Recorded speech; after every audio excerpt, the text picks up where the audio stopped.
Yes, indeed. Well, now we've got Mr. Fidel Okhira, who is the Managing Director for Nigeria Railway Corporation. Thank you for coming on this morning. Good morning. Good morning, Nigeria. Well, let's take it off from there right away. Ticket racketeering. Now, what is the NRC? What is the latest now that you've done about this complaint? We've been hearing about ticket racketeering at our race, especially Kaduna, Abuja.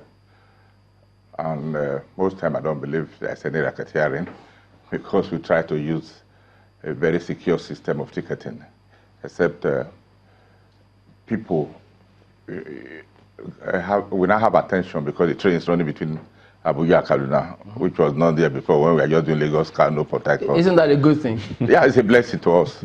At least we are getting the necessary attention. At least I'm here.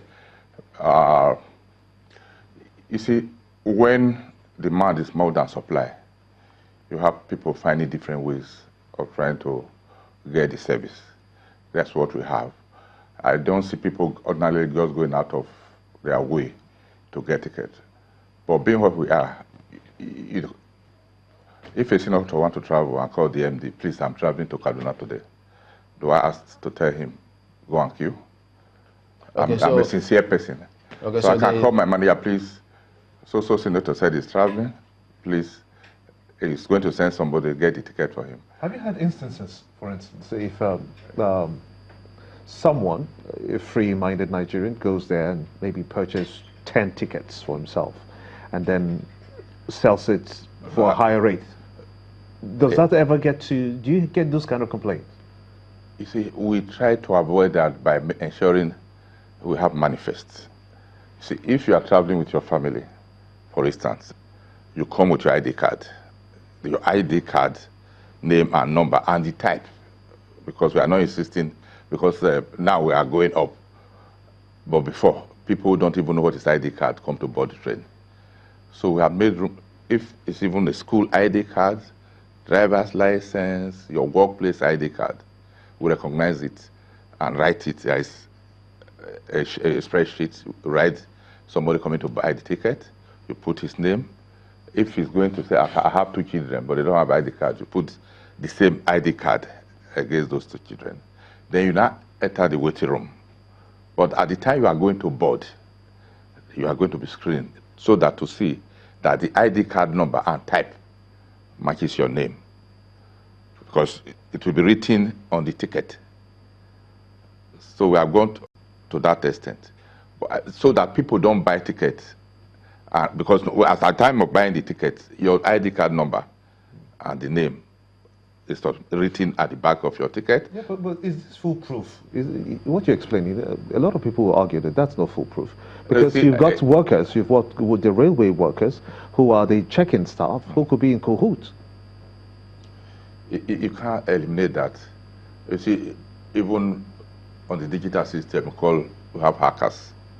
And people are working to ensure that people don't hack into it. So also we have those who are monitoring those that are checking.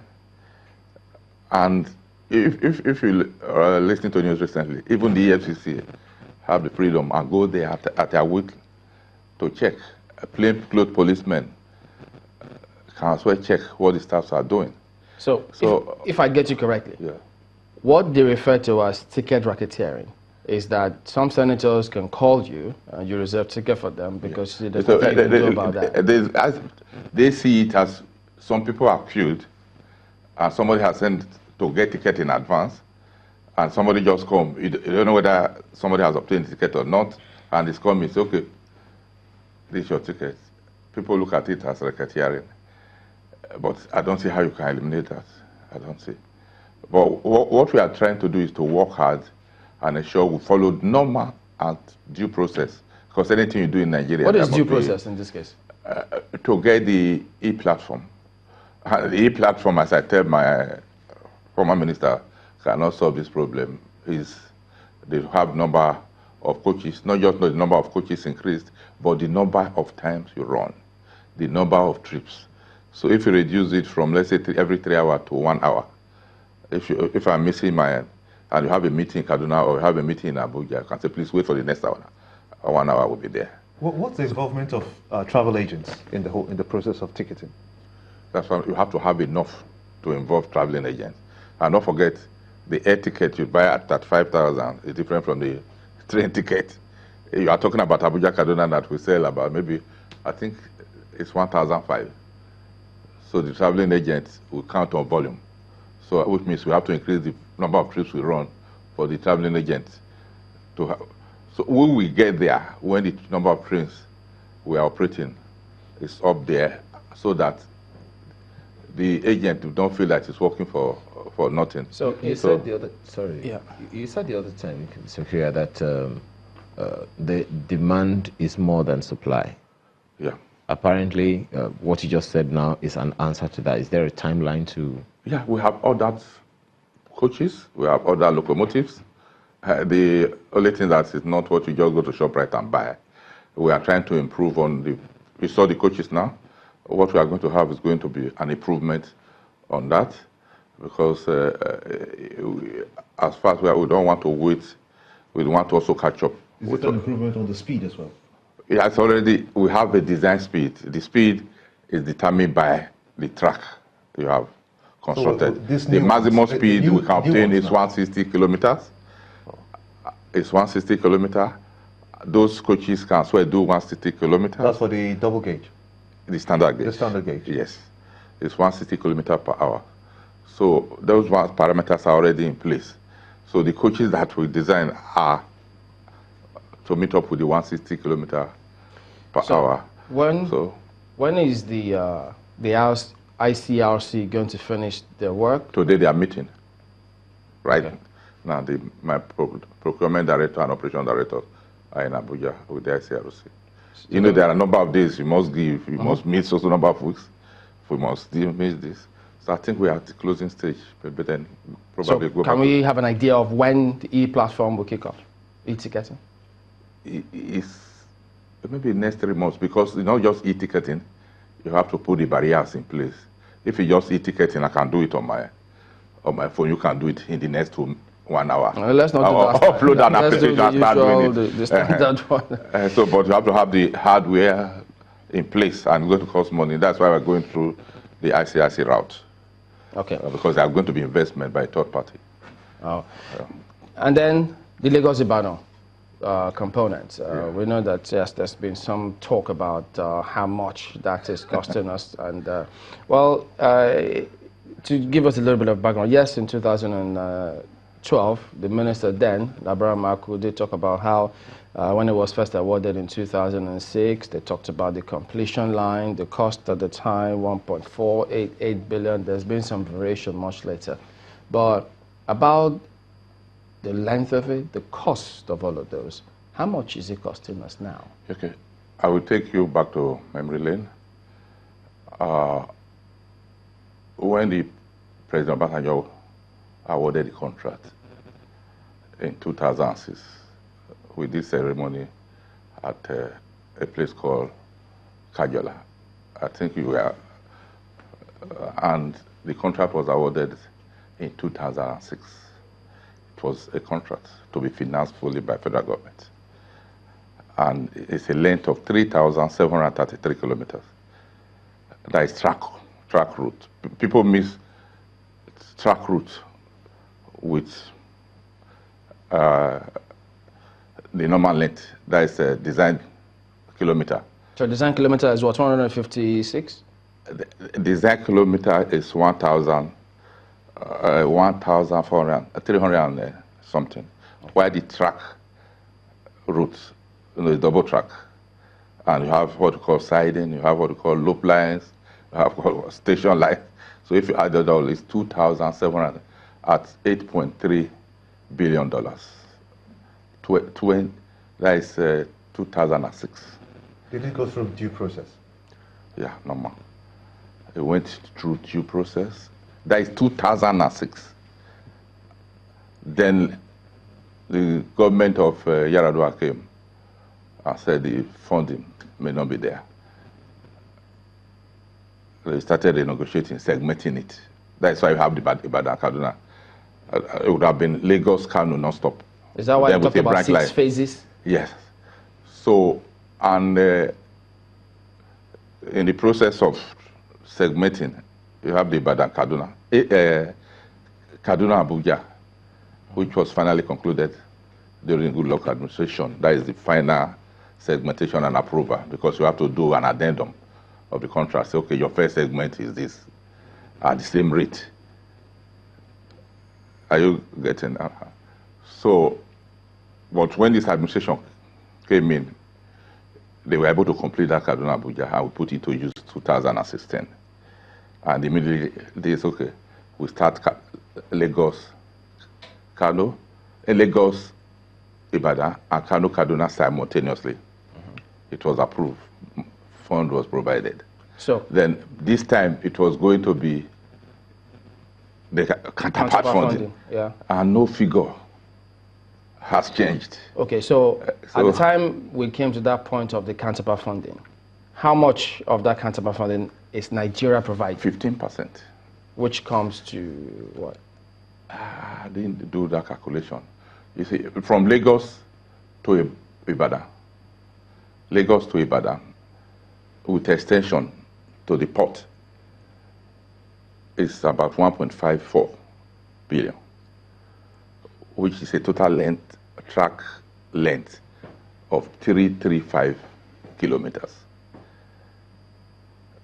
So if you check, the average cost is about 2.9.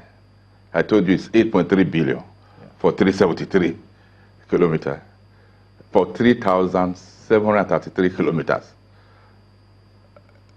And you see, when you compare, before it was Kenya, Ethiopia, you see, people were comparing it, but when they did the calculation, discovered that it was even lower.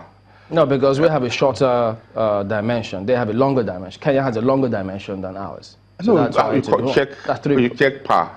Yeah. You check per kilometer. How much is it per kilometer here? We are talking about average of per kilometer of 2.9. But you see, when you say the average, you don't expect the cost of doing a 1 kilometer of Lagos, of track in Lagos, to be the same in doing a Kano. Okay, we'll find out why when we come back in a moment. Stay with us. Welcome back. So tell us, why is the distance per kilometer going to be different between that of Lagos, Ibadan, and Lagos, Kano? You said there was going to be the cost per kilometer. Depending on the terrain. Right now, we are talking about having 27 bridges, rail bridges. We are going to have 22 overpass, and you have a tunnel in Abeokuta crossing. Whereas, you see the Lagos light rail, it's all suspended. So you don't expect that cost to be the same one on the ground. You don't expect the same cut. We are talking about hydraulic drainage in Lagos, below sea level. So wait, if I understand you, the distance per kilometer for each of these phases differs from phase to phase, location to location. Yeah, even in the same segments, the work you do in Lagos will not be the one you are doing between so how do you cost it? And Ibadan. How do you then cost it? You cost it as you go. You see, the contract, as I said, has been awarded after averaging the cost element, the QS. It's not what you do in one day.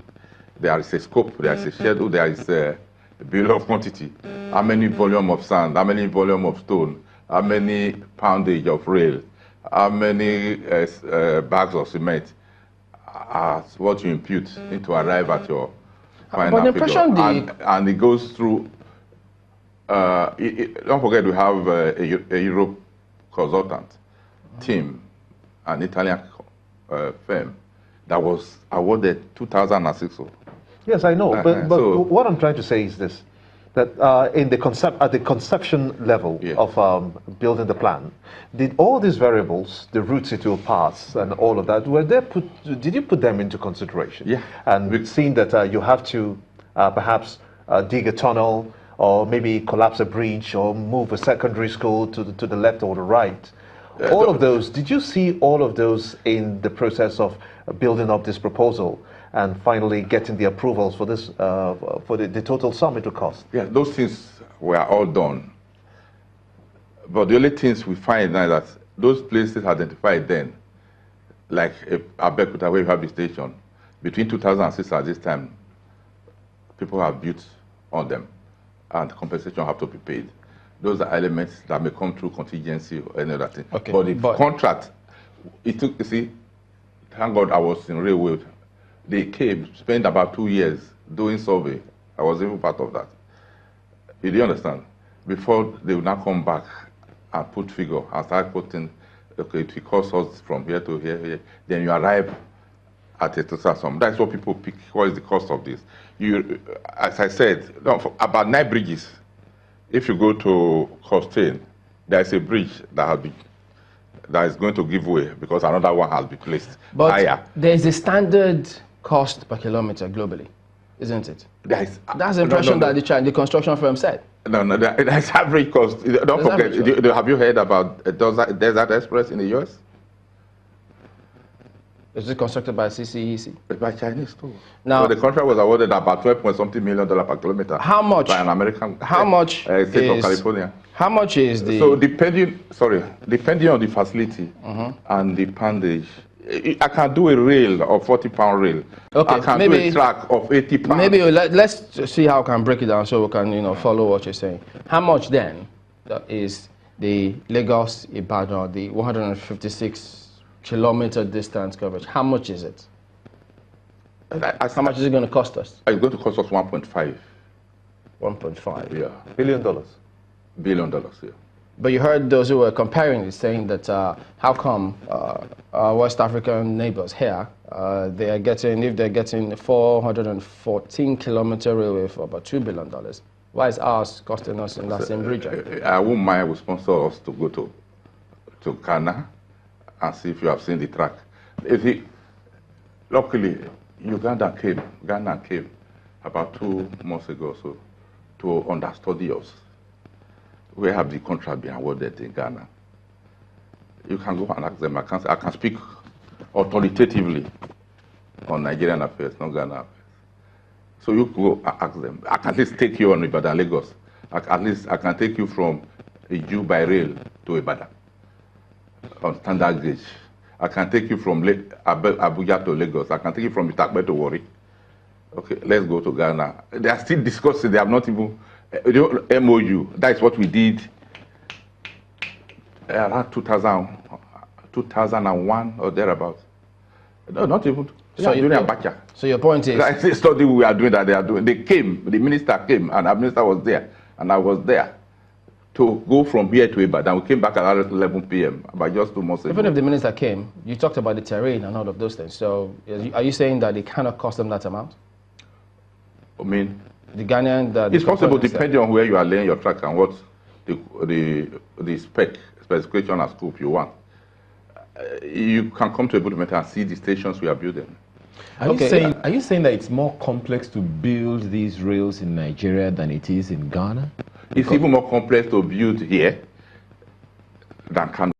It is even more complex to build if you are passing the built-up area than to build. Like I said you can't compare between Omiadio to Monia, where we are passing through the bush. Between Omiadio and Monia, there's a place that took them time to blast the stones. Okay, now. So depending on so they'll put on all those costs. But I don't know Ghana's costs, and I don't know their routes. I don't know their topography that they are passing through. Because I thought you said you were saying that no, there's no way it can cost us that amount. We thought that you figured all of that out. Now you say you don't know the exact costs. I can't speak for them. For them. Okay, I can't speak but as far as because I know they have not. When this was awarded in 2006. They have signed an agreement. I don't think. When this was awarded in 2006. I'm just from African Rail Forum, and the Ghanaian people spoke. I spoke. All right. When this was awarded in 2006, it was 1.488 billion. Now you say it's $1.5 billion, the Lagos-Ibadan end of it. That's what's going to cost us. But then you speak about what it's going to cost us to move, relocate, the barracks, and all of those things, meaning there will be variation.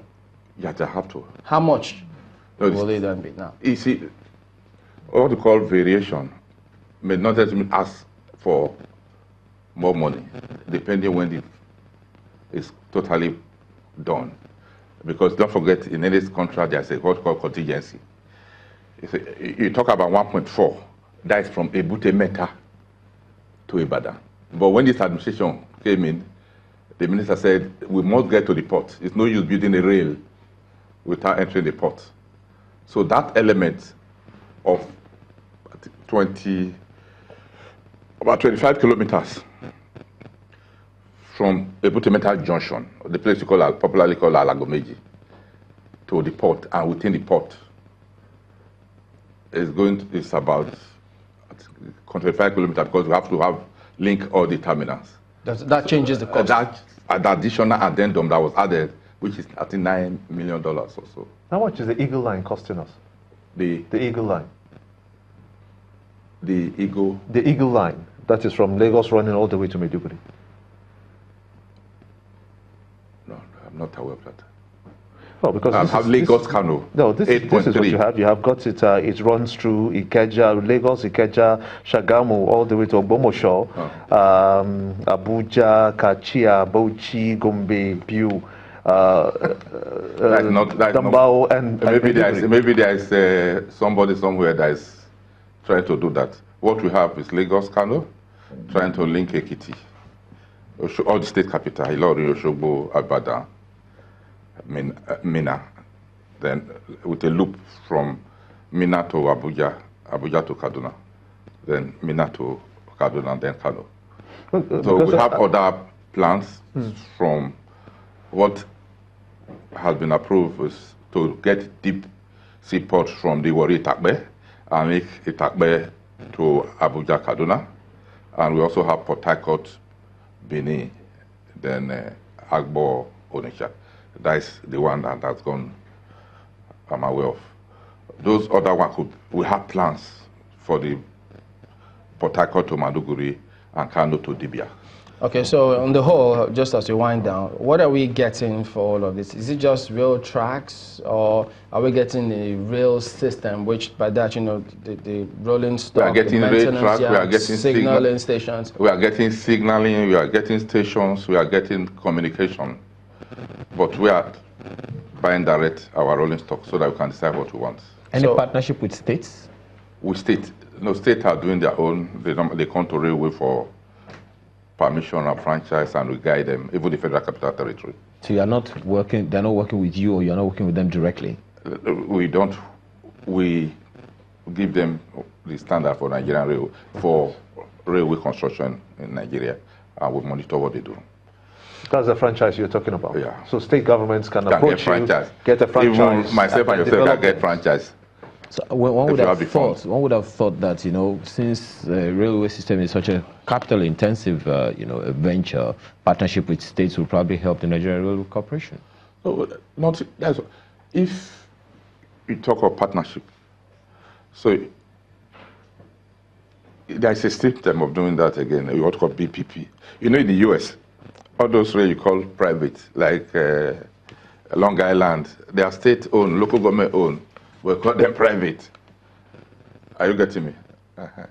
So, and it's only what is federal that they call state-owned in the US. So we can nothing stop us, like before Lagos, we were in partnership with them, operating Jubilee Rail.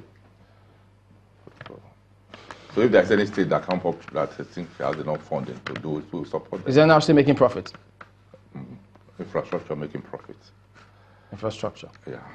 All right, Mr. Fridas Okhira, Managing Director, Nigeria Railway Corporation. Thank you for coming on this morning. Thank you, Evelyn. Thank you, Nigeria. Thank you for the opportunity.